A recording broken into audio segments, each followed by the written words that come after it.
Hello, Panthers, and welcome back to the College Eye Newscast, the Northern Iowan's own video news show. Today is Friday, February 28th, 2025. Join us today as we report on the UNI Proud protest, the NISG presidential debate, and an exclusive look into the UNI cheer team. Additionally, take your time to view this week's What's the Scoop on campus. Later on, join us for Jack's story on Panthers in Paradise. I'm Mason Cole with the Northern Iowan. Let's get started. I'm standing here on Mocker Union Square, where on January 29th, UNI Proud protest had a peaceful protest protesting the language and UNI proposed strategic plan. The update to the strategic plan comes from Iowa Senate File 2453, which imposes restrictions on diversity, equity, and inclusion on the offices of universities. This law will go into effect July 1st, 2025, but UNI has already instructed multiple offices to comply.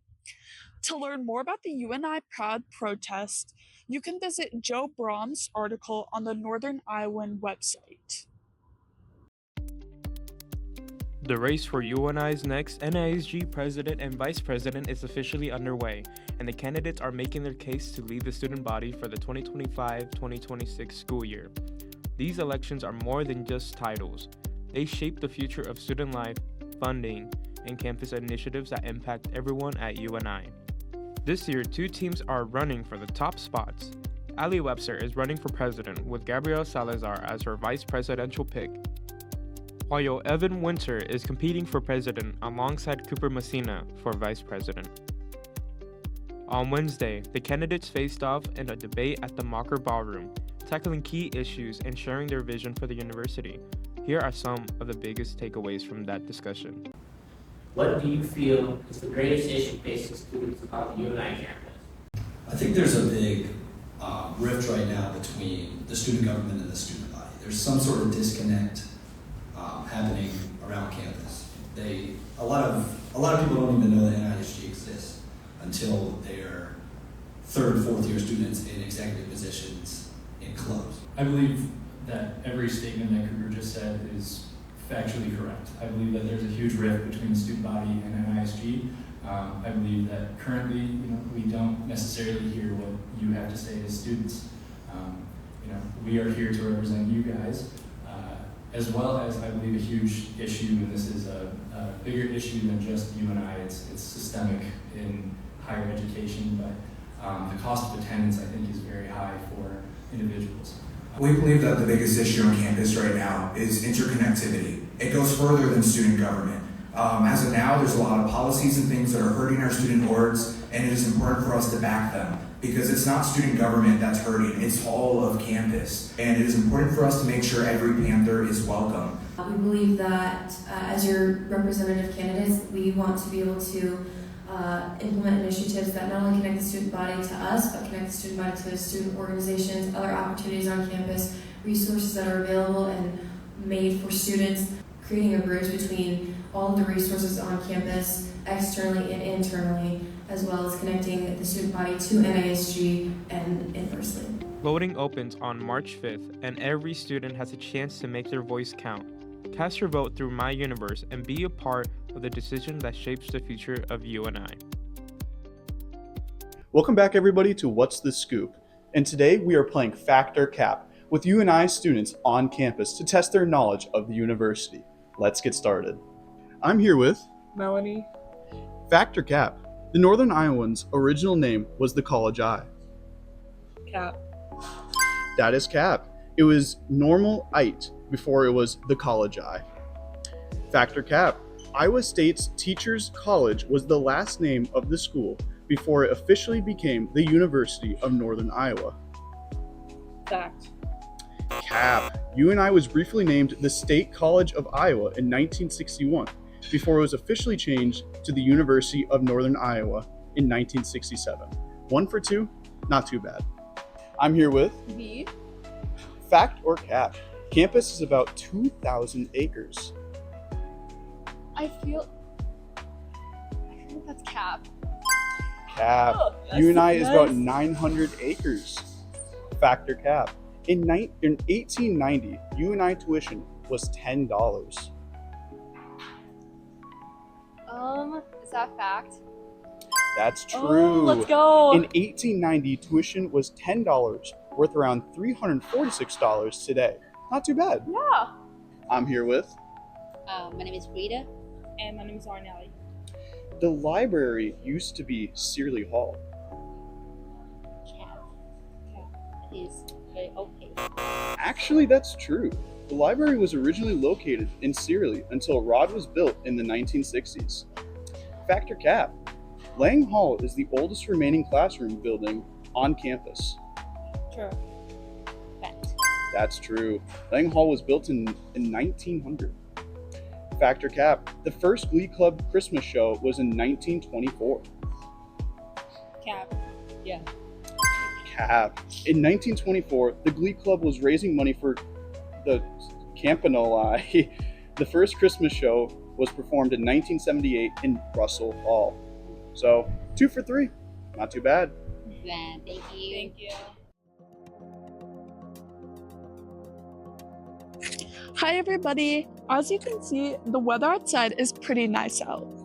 This week, we're looking at some highs in the 50s and 40s, with some lows in the 20s and 30s. We're also looking at plenty of sunshine, with some partly cloudy skies mixed in. Make sure to go outside and enjoy the weather, Panthers. The University of Northern Iowa is home to many athletic organizations. From football and basketball to wrestling and volleyball, the Panthers have no shortage of individuals gifted with talent. When our games occur and moments of triumph are captured, who do we think to keep our spirits boosted and our energy up? Well, look no further than the UNI cheerleading squad.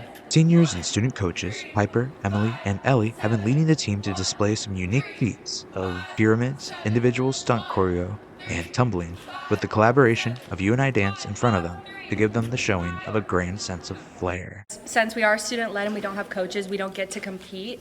And so our one big performance, our cheer pom, which is once a year. Nobody's experienced it before, especially the freshmen. So there's a lot of anxiety around it, and it's probably the hardest that we've worked all year. Even though we work really hard for football season, this is like tenfold. So there's a lot of anxiety and a lot of just nerves, especially in like practice today. We have like 3 practices left until cheer pom, so you can tell everyone's really rattled by that. The cheerleaders' hearts for one another shine brighter than gold as they ensure that everyone on the team has a place where they all share the spotlight. We interviewed sophomore Jara and took the liberty of asking what the best piece of advice was that all cheerleaders must take into consideration when performing.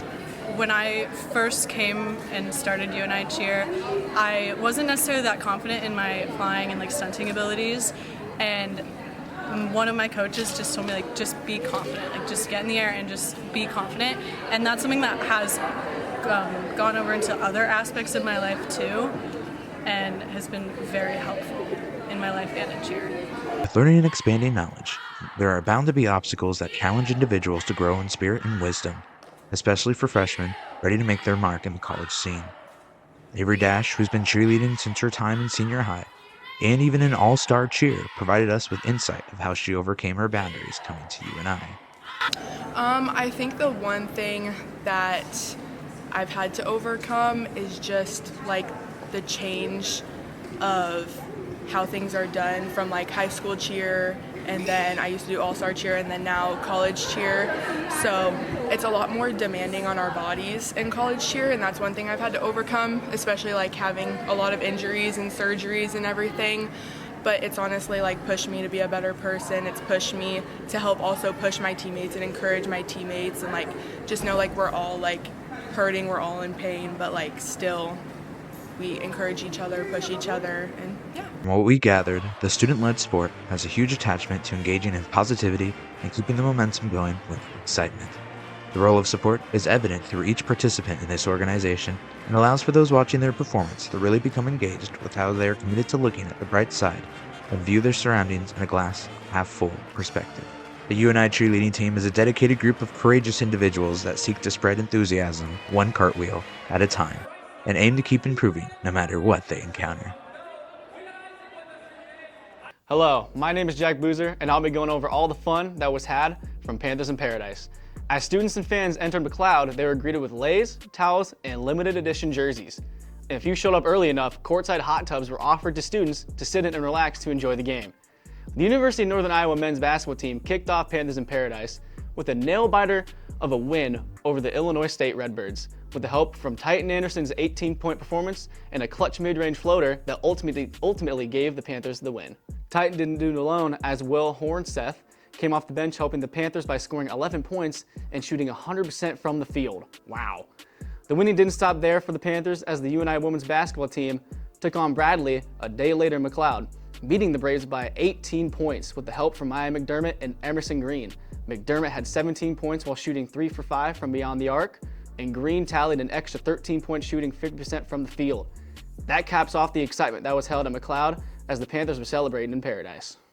Wow, with all those wins, it seems like those Panthers are truly in paradise. That's all for this week, and read the Northern Iowan.